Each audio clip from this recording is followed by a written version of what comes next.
Hi, I'm Kathleen Byram, and I'm the author of Conversations with Donkey, A Bipolar Journey. I'm the donkey. I'd like to talk to you today about what it was like being in the Psych Ward. First of all, I want to give you a trigger warning because this talks about suicide.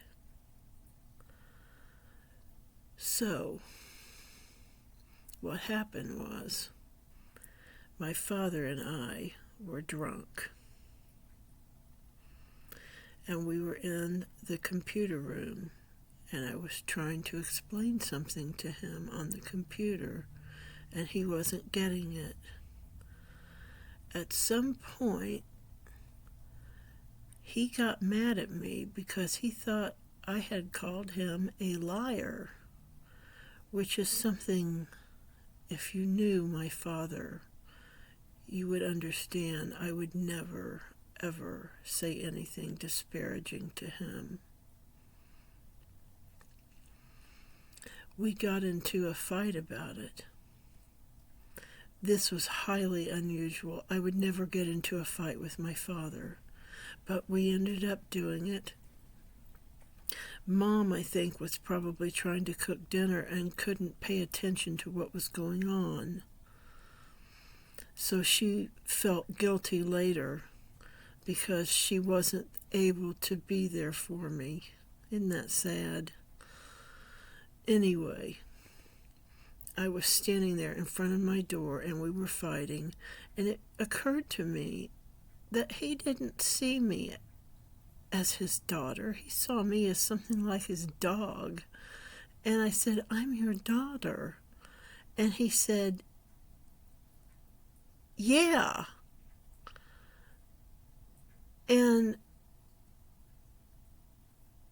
I was so furious because I realized that what he thought was, I'm his daughter, so therefore I should kiss his butt. And I'm thinking, I'm your daughter, so therefore you should treat me with more kindness. Which he didn't. He was not a kind person. He was often a good person, but not kind, usually. So I became livid. I shut my door, and I went into my room and continued to drink that night. And I got so mad that I decided to cut myself. I wanted to cut my arm open and sit down on my recliner and let it bleed out until I died. That's what I thought I was going to do. And I went into the bathroom and I got a disposable razor, and then I got a tool and I pried off the blade. And I cut myself. It was harder to do than I expected. I thought about laying on my arm and making it numb, but by this point I was really messed up from drinking and didn't have a lot of sense at this point, and decided to just lay there and go to sleep with my arm out and let it bleed. And that's what I did. I woke up the next morning and I was furious to be alive. I was so sick of being alive.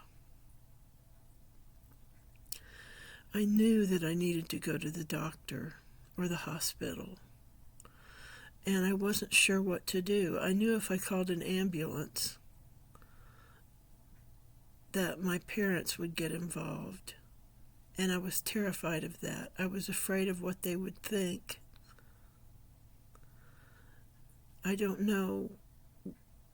I could see my father becoming very upset and argumentative and things if something like that happened. I don't know why.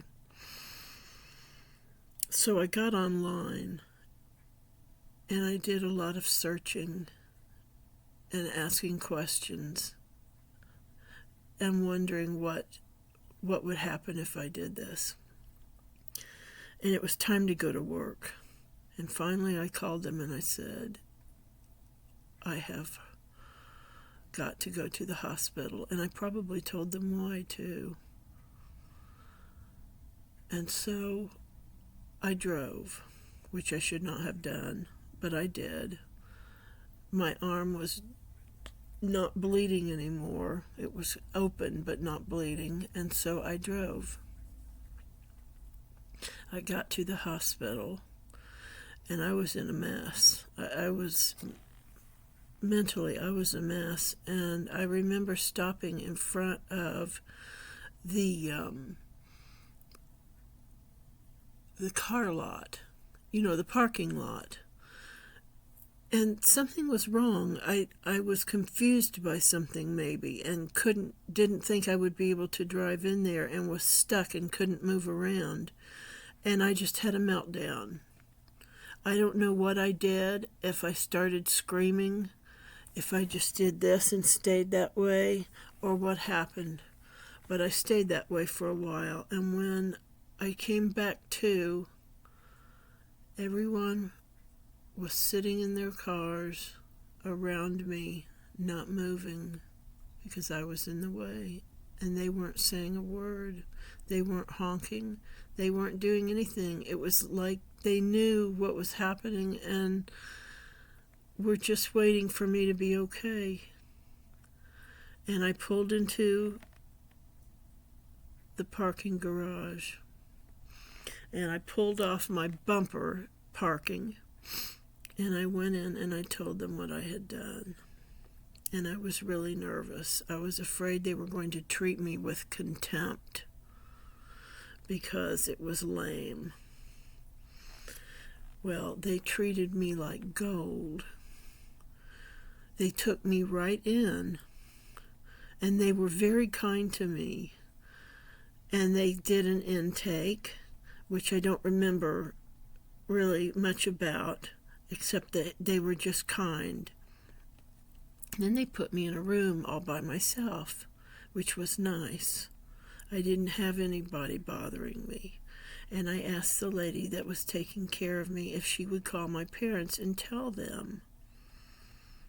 She said yes. Well, I think she probably didn't know the rules. Maybe she was new because she never did it. And I laid there all day long crying on and off, wondering when my family was going to appear. And they never did. So, around 4 o'clock or so, I finally said, "Did you call? Did someone call?" And they said, "No, we don't notify." So I asked for a phone, and they gave me one and said I could use it as long as I wanted. And I called my mother, and I was afraid she was going to be disgusted with me. And she was so kind. But she was in the middle of fixing dinner, and she couldn't leave it. And so I wasn't able to see them that day. But they came and visited me later at the hospital that I was taken to. I was taken up north of Sacramento to a place up there, and I rode in the ambulance all the way up, and I cried on and off, and I could hear the guy in the ambulance with me making little sorry sounds. And that was kind of comforting in an odd way. And when I got there, they took me in on the gurney, laying down. And they wheeled me in, and I was a little embarrassed because here I came, this big, huge blob on the gurney, just laying there. Not a broken leg, not pregnant, nothing, just I'd hurt myself. And I lay there embarrassed, and people gathered around. And they were nice people. They were patients that were kind.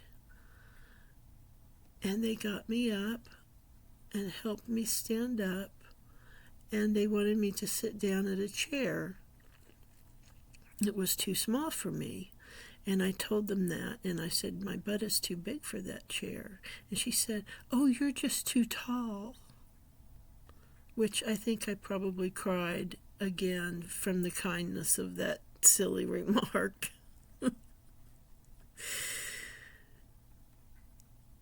And they were nice to me.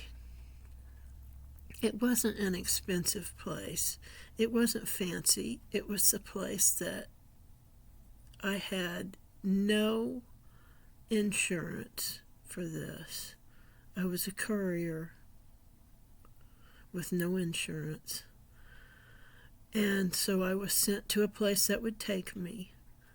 And this place was so kind and so good. And I remember when I first had my first meal, going into the little room where we ate. And everyone was kind of quiet and polite. And sometimes they would talk to me a little bit. And I didn't really feel like talking much at that point. I was still feeling really down. And they were nice. And the food was good and plentiful. I remember there was a girl there. She looked like a model who was incredibly depressed. And it was almost ghoulish how depressed she looked, and I felt such pity for her. She never smiled or laughed. And so it came to me that dessert was the thing that she really enjoyed. It brought her happiness. I thought that's probably the only happiness her brain gets is from sugar. And so I gave her my lemon cake, my favorite lemon. And she was so grateful that I decided to keep giving her my desserts. Now, you can tell I'm a dessert lady from way back. But it gave me such joy to give her these desserts, and they made her so happy to have the extra dessert. And then there was a guy there that I considered my friend. And he was nice to me, and he was schizophrenic. He had a flat affect, a stiff affect, I mean. And I remember something happened in the break room where we were sitting and just hanging out and chilling, and two of the aides were in there too with us, relaxing. And they started saying things to him, like calling him roly-poly, and saying blink because of his stiff affect. And I got very upset. And I said, I feel like I'm back in high school. And they said, why?